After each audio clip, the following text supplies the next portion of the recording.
Hey everybody, I am quickly coming on because I want to tell you guys about each of the meal plans that is offered through the On Track program, and I just want to go through each of them to help you guys decide which one is right for you, because I know that there's always some confusion around that, especially if you're new to healthy eating and this is the first time maybe you've changed the way that you've eaten.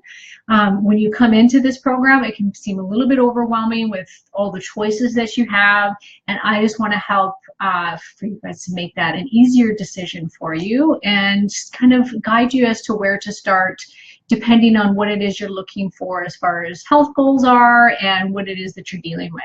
So we've got 4 meal plans in the On Track program: Paleo, Ketogenic, Autoimmune, Paleo, and the Basic Healthy Eating Plan. So each of them come with their own special dietary guidelines. We'll start with Paleo. Paleo, if any of you guys have been following me for a while, is probably my favorite diet that I've personally ever done and that I've seen work best for the majority of my clients. Why? Paleo gets rid of all the shit.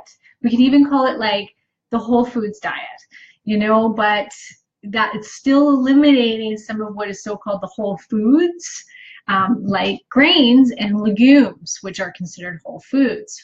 So Paleo is short for Paleolithic nutrition, of course. And so it's basically, the idea behind it is that it mimics how we would have eaten as hunter-gatherers millions of years ago, because our genetic makeup has not changed much since then. So it's one of the few diets that aligns with our genetic makeup and helps to express those genes the best way possible. So obviously the world has changed a lot since then. So there's a lot of, people that will come up and be like, yeah, but things aren't the same as they were and blah, blah, blah. But like I said, our biology, our genetics haven't changed much since then. So if we can take the Paleolithic diet and basically modernize it, which is what has happened, then we can just look at it as this whole foods, removing all processed stuff and lowering the inflammatory foods, which is really key. Then that's a better way to look at it than kind of, I hate labeling things, but it is what it is. It's paleo, but there's many versions of paleo. So paleo, the basics of it is no grains, no legumes, no corn, no soy, no sugar.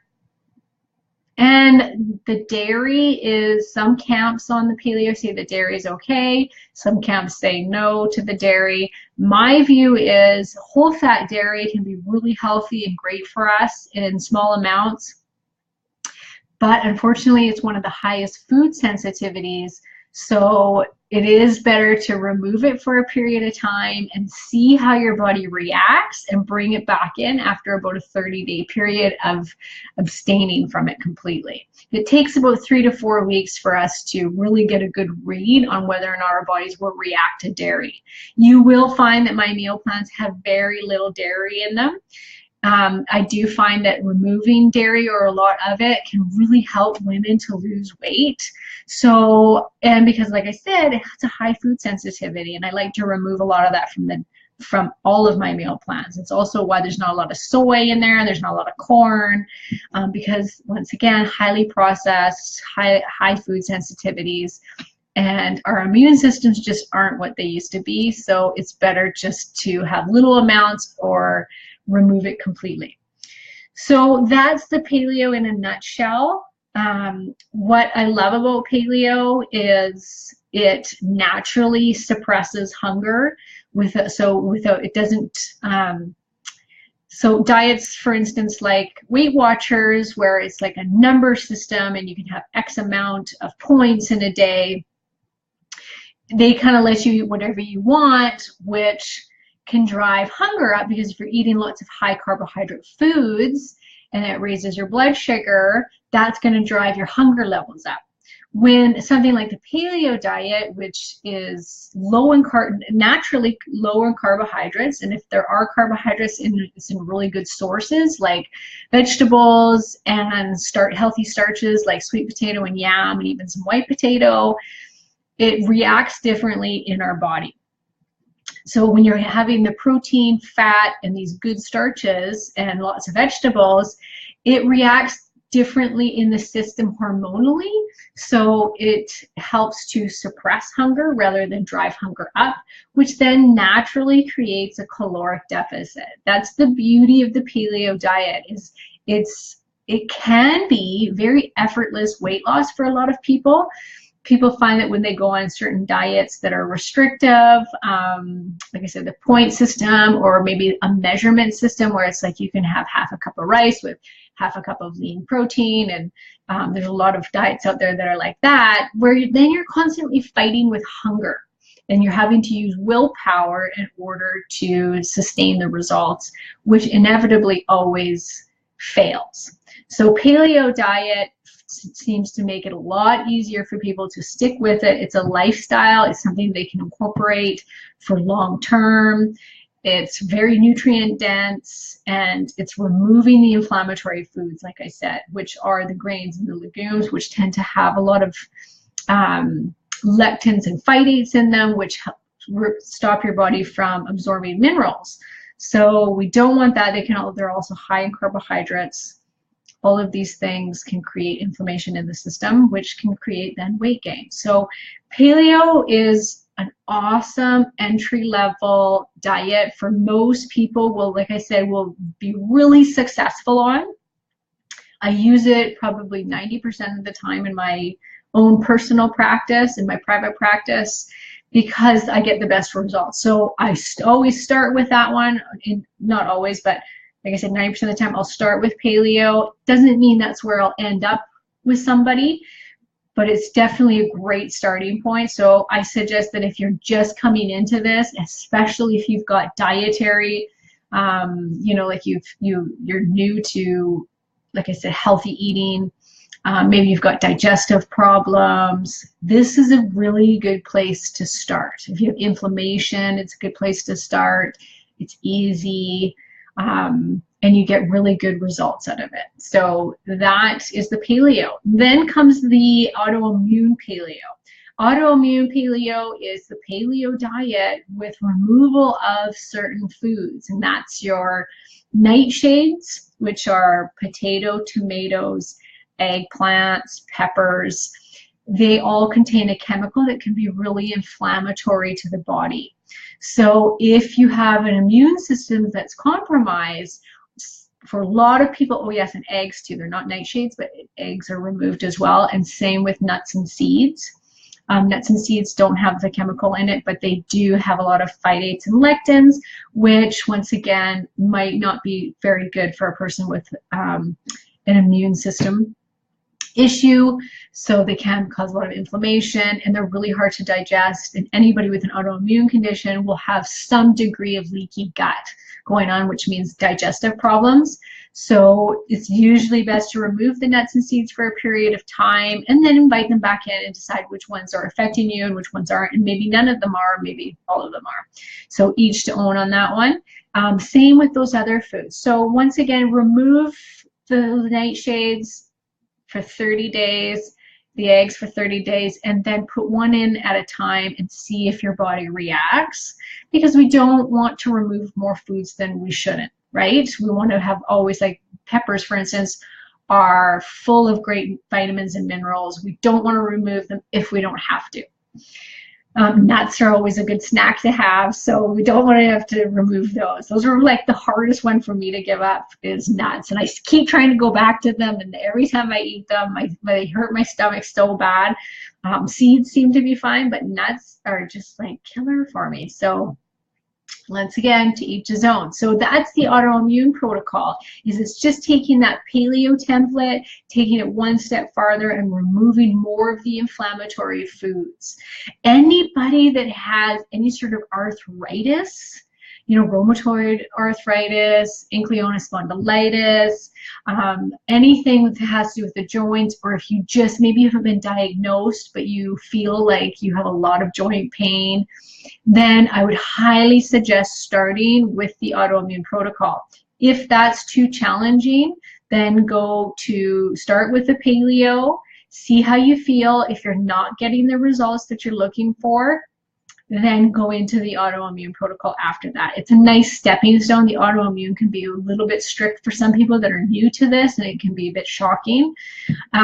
So if that's the case, start with paleo. If you don't get the results, go into the autoimmune and see if that's better, and follow that for 3 months. Wait till those symptoms subside, and then start to reintroduce some of those foods as you start to feel better, and see how it is, and work on the gut system in that time.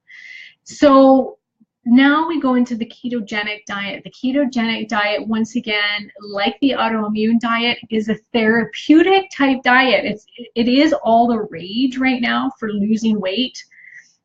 However, it is, in my professional opinion, it should be used short term to instigate weight loss or to speed up weight loss, but isn't the best thing for long term, especially for women. I find that it's a little bit hard on our hormonal system, and can be great at first, but long term, you start to see some problems rise up.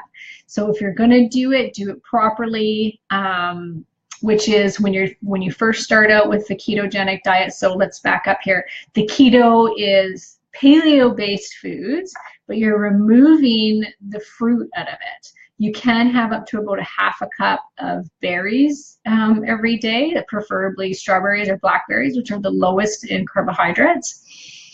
And you're taking out all the starches. So you're taking out the potato, the sweet potato, the yam, the squash, and the eggplant, and you're putting in more healthy fats.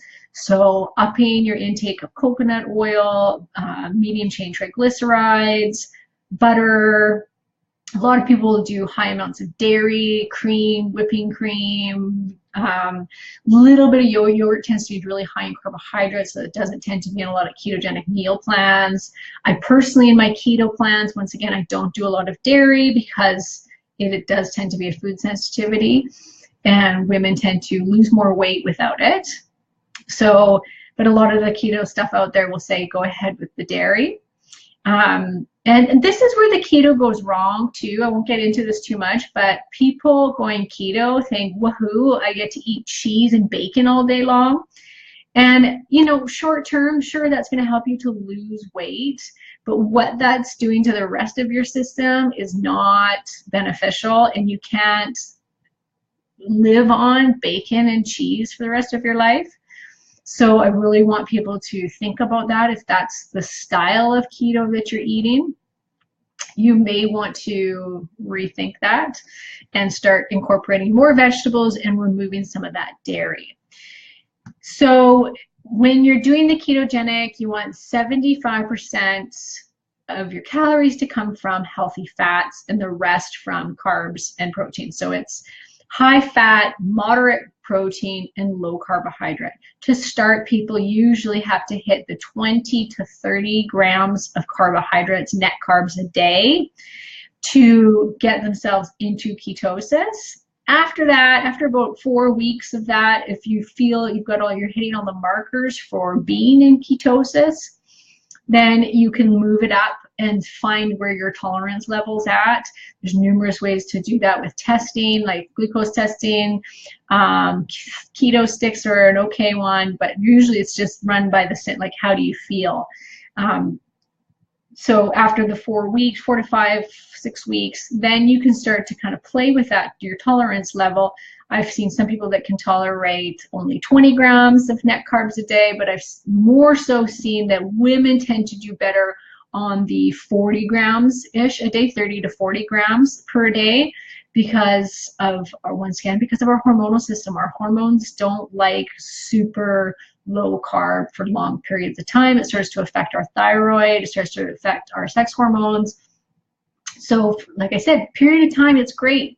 But once you've kind of hit your goals, or let's say you've been doing it for 3 to 6 months, you've lost the weight, then I would suggest trying to transition into a paleo diet, because you get higher amounts of vegetables, more nutrients into the diet, and it's more flexible, and it's way more easy to maintain out there in the real world than ketogenic is. So that's the keto diet. And then last but not least is the basic healthy eating plan. And so the basic healthy eating plan is just eating whole food. So this is really great one for people that are looking to maintain their weight, lose some weight too. If you don't have digestive problems, you don't have immune problems, and you know everything's tickety-boo in your system, the basic healthy eating plan is great. So it's still majority of it, I'd say 99% of my meal plans is gluten-free, still really low in dairy. So we've got some good grains in that one, like rice. We've got lots of beans, quinoa, are all things that are included in the basic healthy eating. So once again, this is great for people that don't have any sort of other underlying problems going on with their systems. So it's also good if you're coming from a pretty poor diet. Once again, this is a great entry level that's not going to be too shocking to the system, and that will help you to lose weight, and it's a good little starting point for a lot of people. I think that the paleo one's better because it helps with the hunger levels more because of the foods that you're eating. But the basic healthy eating is a place that I actually suggest that people kind of get to eventually, at least between the basic healthy and the paleo, is nice, because if you can kind of follow a paleo diet but yet have beans once or twice a week, or have some whole grains like brown rice once in a while, or quinoa, I think that's great. If your body can handle that, then I think that's where we would all ultimately like to get to, because we don't, the more we can eat, probably the better, as long as our health stays great and our weight stays where we want it to stay. So each person is going to be different. It's all about finding your weight loss code, I like to call it. So, if one diet's not working for you, then hop into another one. That's the joy of the On Track program. You get access to all of these. So if you've done paleo for a month and yet, you know what, your digestive system still sucks, you're breaking out in acne, or your joints are still sore, and you're like, God, I've hardly lost any weight, or I still feel like crap, then hop onto an autoimmune for 3 weeks and see how you feel. Maybe you've been following keto for a while and maybe your hair is falling out, which is quite common, or you're feeling suddenly really fatigued, or your periods are getting messed up. Then, hello, that's a great sign that it's time to move on, and let's go into a more paleo style or basic healthy eating and see how your body reacts to it. So those are the 4 meal plan overviews. If you have any questions, oh, hi, Sabrina. It's nice to have you here. I was thinking about you today. Yes, and it is really important. Sabrina just says it's so important that people realize everyone is so different and results may vary. This is huge. With this ketogenic thing being such a big deal right now, I find that so many people think, oh, it's this like magic weight loss that's going to happen, and then they come back in a month and they're like, Karen, I haven't lost any weight. And it's just not for them, or there's an underlying issue going on, and each of us is going to be really different. And I know that that's more challenging advice to hear, because we really, and myself included, want that one size fits all, here's what you're going to do to lose weight and feel great. But that's just not possible. It's just not out there. And I actually listened to this awesome podcast this morning by one of my favorite people, the health professionals out there. She's just leading the way in helping people recover from disease and illness through nutrition. Her name's Dr. Terry Walls. She wrote a book called The Walls Protocol, and she had MS, and she followed a paleo diet for 2 years. She went from hardcore vegetarian for 20 years, had not touched meat, to going to getting the MS, to starting a paleo diet after some research. She followed paleo diet for 2 years and didn't see any change in her health. And then she went to her own style of a ketogenic diet that had high amounts of vegetables. And she went from being in a wheelchair to walking and to reversing her symptoms of her autoimmune disease completely. So it's a really amazing story. But it's just such a great point of, what works for one person may not work for another. So play around with it, be patient with yourself, reach out for help. I'm always here. If you're having troubles with your diet or you're getting weird symptoms, shoot me a message, and that's what I'm here for. All right, you guys, that's it for now. I'm going to head over and do our Q&A for today, so be sure to come watch. Okay, see you guys.